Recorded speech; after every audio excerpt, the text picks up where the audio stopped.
Welcome to Up Close, the research, opinion and analysis podcast from the University of Melbourne, Australia.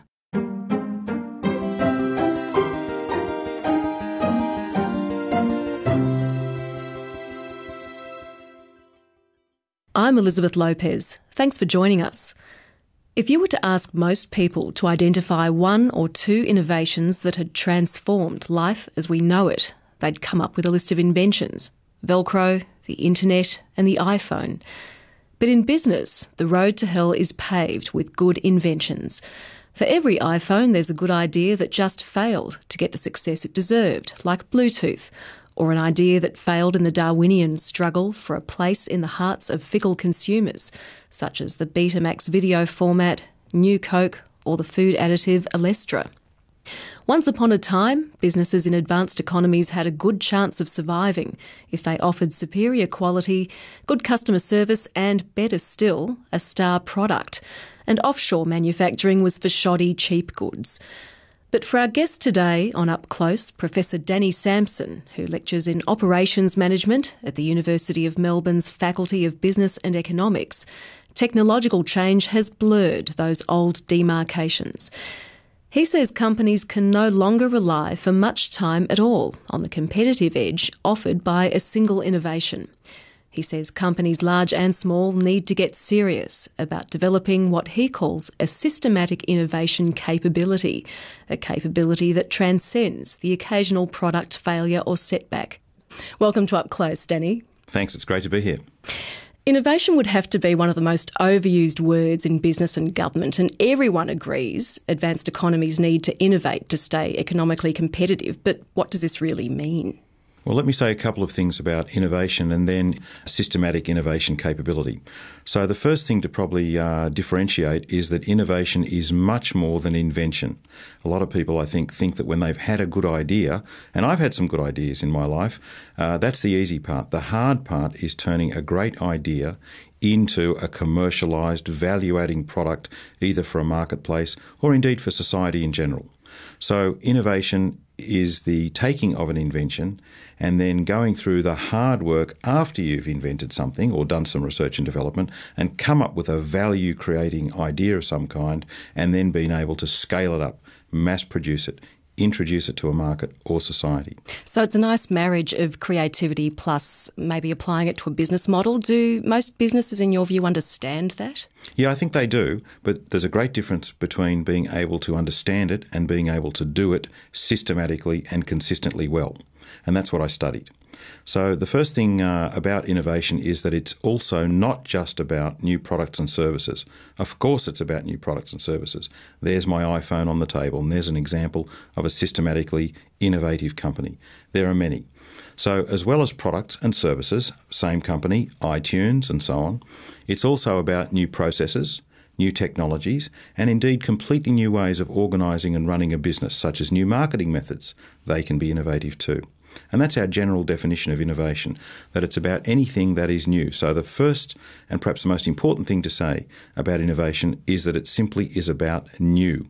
New anything, and it can be not necessarily new to the world, it can be new to your market, in which case, as far as your customers are concerned, it's an innovation.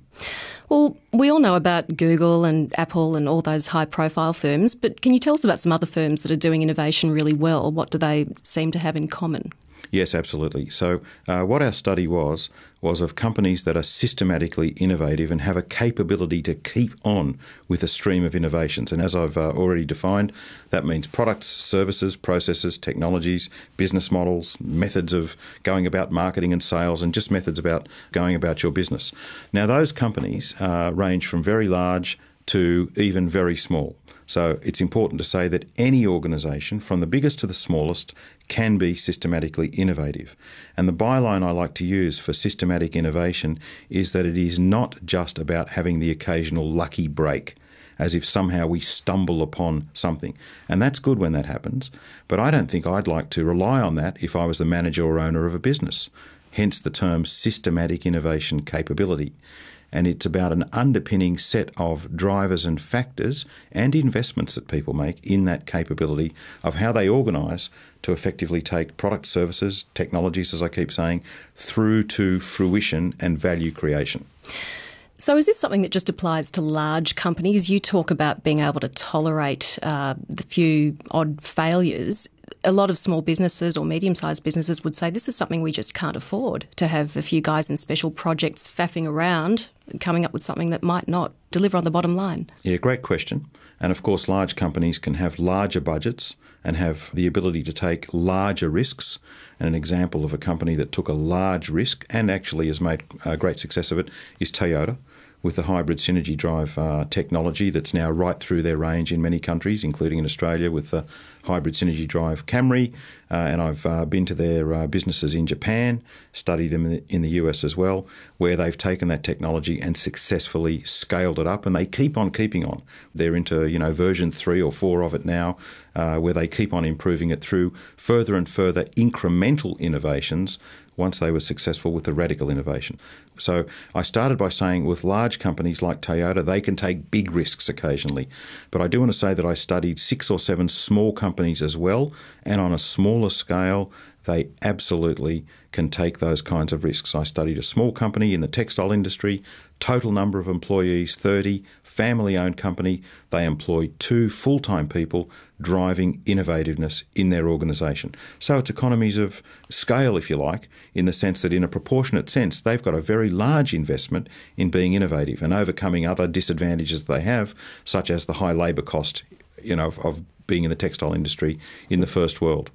So some of the drivers that large and small companies, everything from the mighty Toyota, I also studied Microsoft as one of the companies that I did a case study on in this. So to scale, large and small companies were doing their systematic innovation capability investments and driving their processes through a company-wide, I could call it a full court press actually, a company-wide approach to really driving every aspect of their focus, their priorities, their resources, their strategies, and then on to the things that they measure, the key performance indicators, as we say, were also about innovation, and then onto the behavioural and the cultural factors, which are very important in any organisation, and that is how do we reward and recognise and promote people? And again, those things are hung from the things that make the business successful, which in the case of the companies I selected and studied is about systematic innovation. So people get rewarded and recognised in those great companies according to their contribution to the achievement of that innovativeness.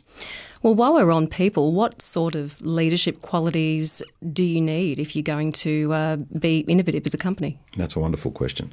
You need to have from the top to the bottom of the company, firstly, a preparedness to take risk, a tolerance for the occasional failure, because nobody gets it right every time. I was studying ABB, a fabulous European company, quite some years ago, and they had a wonderful philosophy for taking risk. And they said, we know you're not going to get it right every time.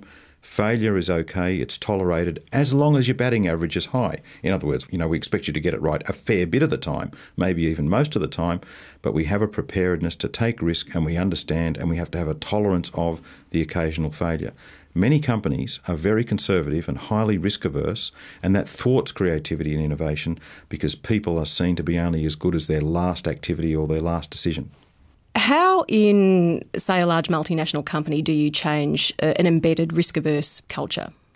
It has to start from the top. The people who are working, if you like, on the shop floor can't change culture and policy all by themselves. So this comes from the boardroom and the CEO who have to enunciate policies and have a preparedness. I call it a risk tolerance. That's one thing. And also they should lead from the top by demonstrating through their own behaviours a sense of creativity and innovation. So not just coming to work every day expecting to solve the same problems in the same old way, what we might call same old, but also continuing to strive to think outside the square. And yep, it needs to be led from the top. So someone like Steve Jobs replying personally to an angry consumer contacting him via Twitter, is that the sort of thing you mean? That's a good example, but I'd also like to look at the things that really drive product development. And there he has been a hero in what I'd call the innovation community. Him personally, because he has been personally the leader of those things, and also substantially because of the way in which his company has clearly demonstrated leadership in innovation capability. And look at their financial and other results. Stellar. This is Up Close. We're talking to Professor Danny Samson of the University of Melbourne's Faculty of Business and Economics about innovation for business success. So, Danny, what were some of the findings that came out of the research you did on these 10 companies? And how does it all fit together? Let's dig into a little bit of the detail of what I'll call the drivers of innovation. The first one was that there's no single or simple recipe for innovation. I studied 10 successfully innovative companies who had these systems in place. There was no simple recipe. This is not like making scrambled eggs or even a fancy dish that you might like to cook up.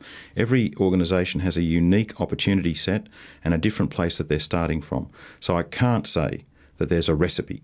There has to be, however, a strategy for it. And so the second thing I'd say is that there's strong, determined, energetic and really dynamic leadership of that innovation. If that's not in place, then nothing else will take hold and it won't be systematic and it won't be lasting. These firms also demonstrated a customer focus, which I can call essentially a customer obsession. They are very keen in all aspects of everything that they do to drive more value into the solutions that they provide for their customers. So they work with lead customers, for example. And a good example there is 3M, where all over the world they have a methodology of working with the leading edge of consumers and finding out what do they do with our products and services so that we can come up with new generations of products and services that add even more value to the customer experience.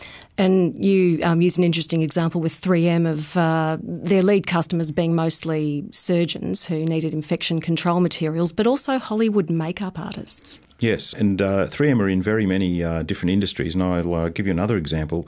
I was working here with the Department of Defence, and they were telling me that they just love it when the 3M salespeople and marketing people and technical support people call on them because of the range of new capabilities that their materials and their products bring. So everywhere that 3M goes, and I can remember being in a sandpaper factory in Canada that 3M owns and operates. I think it was in London, Ontario a few years ago. And even in that place, everybody wanted to talk about innovation and nothing but innovation. I'm speaking about managers, marketers, salespeople, and definitely including the shop floor factory operators who are operating equipment, constantly looking for ways to do whatever it is that they do better. So that includes process innovation, small step improvement as a part of the innovation picture. So innovation is often not just the big hit, it's a series of small changes over time that might not look like much while they're happening? That's true, and probably Toyota is the master of this in my view, of the companies that I've studied, and I've been around plenty of them. And that is because after every radical innovation, there is a whole series of small step tweaks and improvements, and I'm not even sure where what we used to call continuous improvement in the days of quality management capabilities, where does that stop and small step innovation start? I don't know the answer and I don't think it matters. So absolutely I want to confirm that these organisations don't just rely on the occasional big breakthrough, but even when there is one, they continue to tweak and adjust and improve on a continuing basis in all corners of the organisation. And you've mentioned in your research that the way to go about it is not to think in terms of finding a solution to a problem that doesn't yet exist. And I suppose that's where the customer focus comes in. Well, I think there's probably a mix. So if you think about a spectrum, and again, one of the companies that I studied that was really fascinating was a large gold mining company.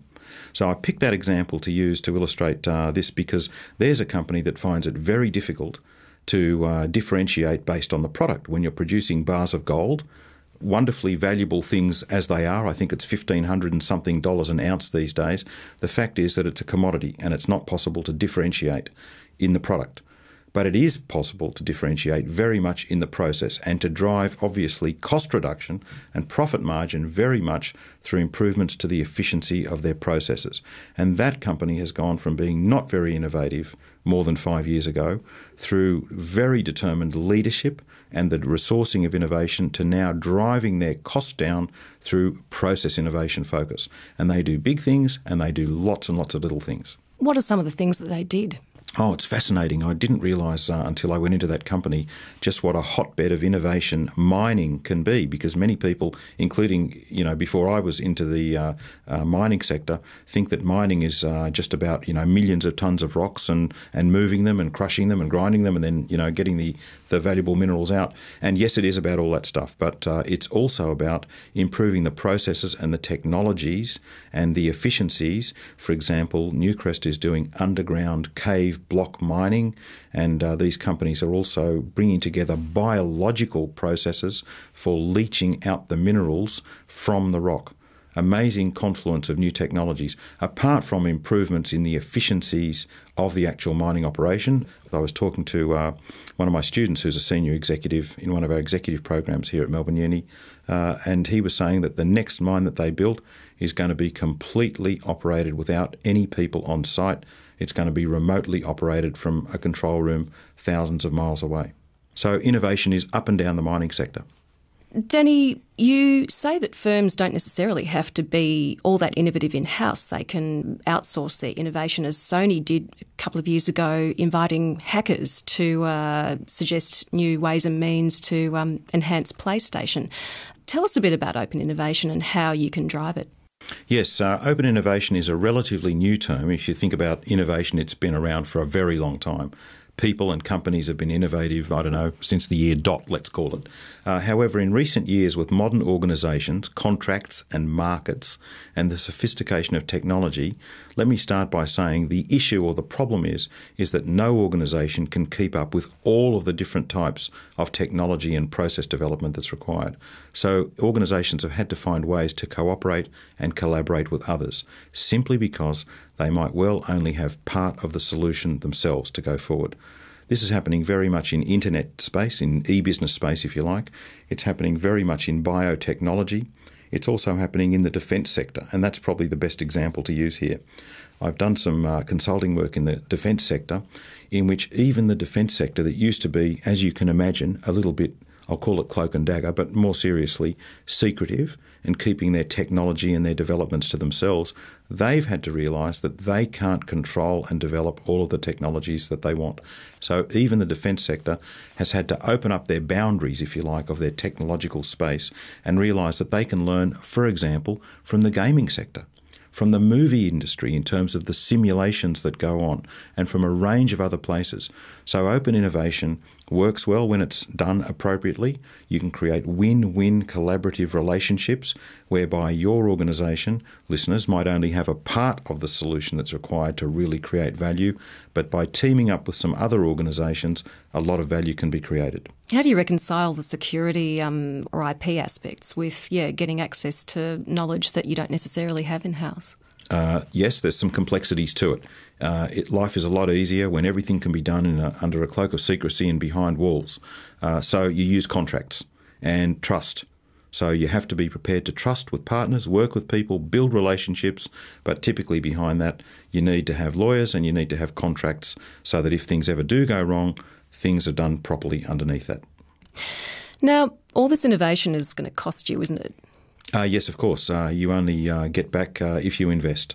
And so some of the world's best companies invest. I was just talking to a colleague this morning about a local company in the machine tool industry that invest 9% of their sales revenue in new product development. And that's not atypical as an amount. It's a lot of money, especially when you compare it to the profit of a lot of companies. It might be almost as much as their gross profit or even their net profit. But one way or the other, if you want to be successfully innovative, you've got to invest in two things. Firstly, I would argue some technical investment in product and process and technological development. But at least as importantly, and an area that's sometimes underdone by executives, is to invest in the skills of your staff up and down the organisation. And I think that's probably been underdone. Even in those companies where they've invested in the technical side of innovation, it's about people, creativity and teamwork. This is Up Close. We're talking to Professor Danny Samson of the University of Melbourne's Faculty of Business and Economics about innovation for business. Danny, you've also made some interesting observations about cultural differences between Japan and English-speaking countries on incentives in terms of how the people themselves are rewarded for innovation. Yes, I think that in the West we tend to reward individuals more than teams. But no matter which it is, and even in some Japanese companies that I visited and studied, they do tend to reward people for the things that are successful in the company. And in this case, obviously, it's about innovation. The mix of rewards, though, is much broader than just monetary rewards in the best companies, no matter whether it's in Japan or in a Western country. The mix of rewards is a mix of extrinsic and intrinsic rewards, including possibly some money, possibly some things that I'll call in-kind but tangible rewards, but also, very importantly, the reason that these companies can win in the labour market, as I like to put it, is because the company is an attractive place to work because they provide their staff with psychological rewards. Let's simply call it job satisfaction, that the people that contribute to, in this case we're talking about innovation, are recognised for that, and they get to take home, let's call it, a heart full of good job satisfaction and the recognition for their contributions. And I think that's actually universal. Yes, there's different shades of it according to different cultures, not just in different countries, but even every company, I've noticed, has a different mix to how they provide people with rewards of the tangible versus what I'll call the psychological or job satisfaction kind.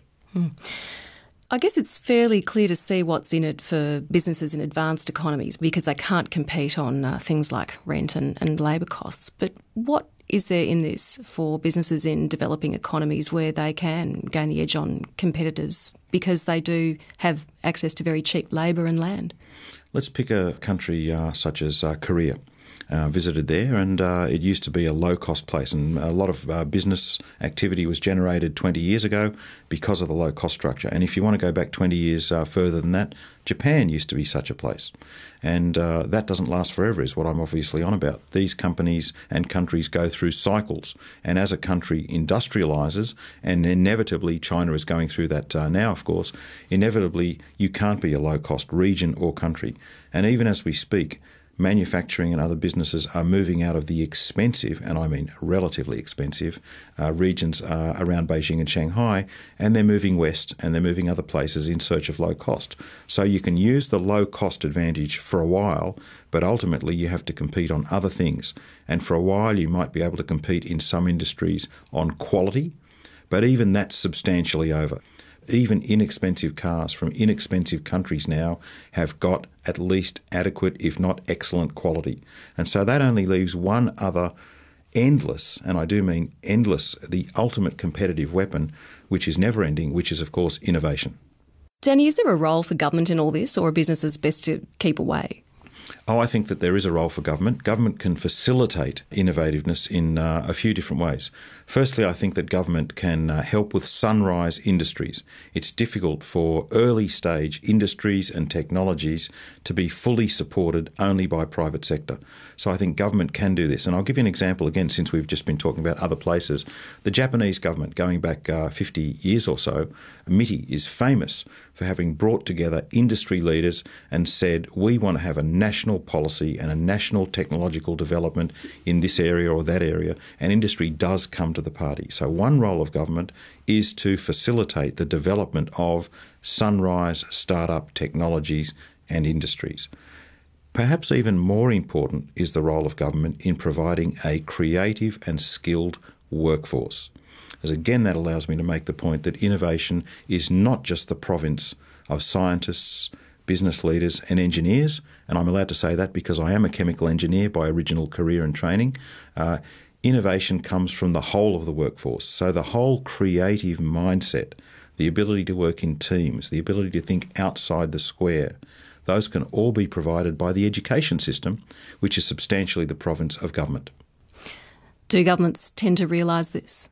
Some have done so much better than others, and the usual suspects that we mostly study, and let me say that my study was not of national policy or national education schemes, but countries that have seemed to have done quite a lot better would include Singapore, Taiwan, Israel is usually mentioned, and a number of other of what I'll call the newly developed countries where there's been a real influence by the education system on the creativity and the innovation performance of those nations.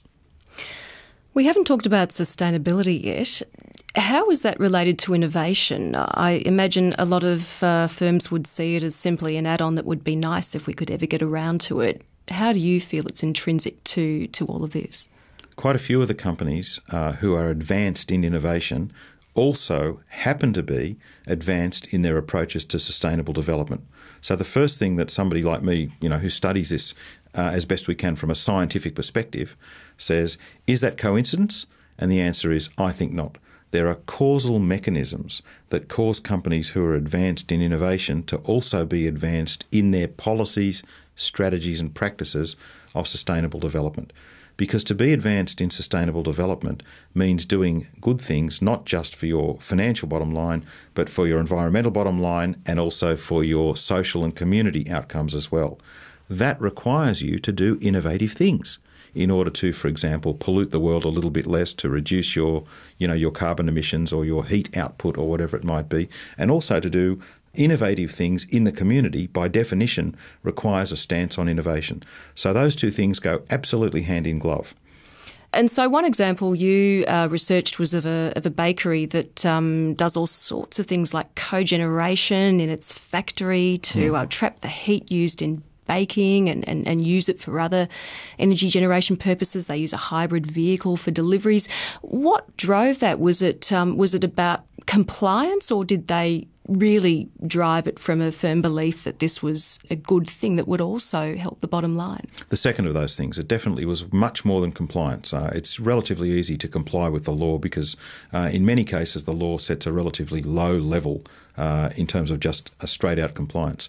They go way beyond compliance, looking for win-win outcomes whereby they can save money, for example, on energy.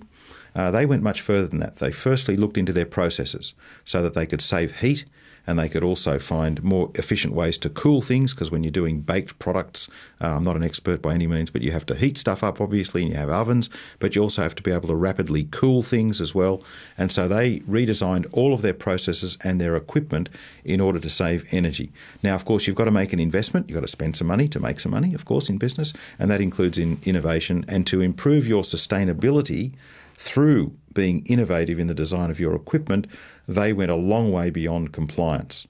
They then looked at the design of their actual products and services, and they found that by doing some different things with the actual materials of construction, so folks, I'm actually referring to baked goods of all different kinds, so don't think about, steel and plastic. I'm talking about the things that they actually make in their pies and cakes and pastries. In their products and services, they found that by attending to the issues of sustainable development and environmental outcomes, that they could make better, healthier products and services, and also at the same time drive through innovation their own business performance forward. So you're talking about the bakery Ferguson Clare? Yes. I want to ask you about creative destruction. What is that? This comes from an idea that was originally published in a book in 1934, and I won't bore people with the academic history behind it, but creative destruction can be thought of, in my view, as replacing your tired old products, services, processes, technologies, whatever, with something that is new and better. And I'd simply ask listeners to consider that you're better off competing with your old, tired products and coming up with new things that replace them than having somebody else do it to you. And so whatever the domain of that is, it's much better off that you manage your product life cycles effectively. I'd say nothing lasts forever. Every product and service is eventually going to get mature and start to decline. Businesses do a lot of things to try and come up with innovative tweaks, large and small, to try and do that. And creative destruction is where you purposefully manage the portfolio of products in order to make sure that you are the one that's replacing your tired old products with new offerings as against one of your competitors. So it takes nerves of steel to kill off your children, doesn't it? Well, I think it takes a lot of courage to do that, and that's why a lot of companies aren't very good at killing off their tired old products and coming up with new ones, because they're wedded to the things that have made them successful for such a long time. Exactly. Can you give us an example? Oh, I'd give you an example of software and even hardware. I think that Hewlett-Packard, who I studied for quite a long time, have been very good at bringing out new generations of, let's take printers. They're forever coming out with new, different, better performing and often cheaper printers, and recycling those old printers out of our offices and so on, and getting us to go through those consumption cycles that match their product development cycles. And their approach is that they're much better off coming up with new, better printers and getting us to buy their printers on and on, rather than somebody else's. So they're going through cycles of renewal quite often. Sometimes we might wonder whether they're doing that a little bit too often. Same thing when it comes to software. That was Professor Danny Samson of the University of Melbourne's Faculty of Business and Economics. We've been talking today about the importance of innovation to business. Thanks very much for coming in, Danny. Thanks, it's been a pleasure. Relevant links and a full transcript of this episode can be found at upclose.unimelb.edu.au. Up Close is a production of the University of Melbourne, Australia. This episode was recorded on the 7th of June 2011 and was produced by Kelvin Parham and Eric Van Bemmel. Audio engineering by Gavin Neighbour. Up Close is created by Eric Van Bemmel and Kelvin Parham. I'm Elizabeth Lopez. Thanks for joining us.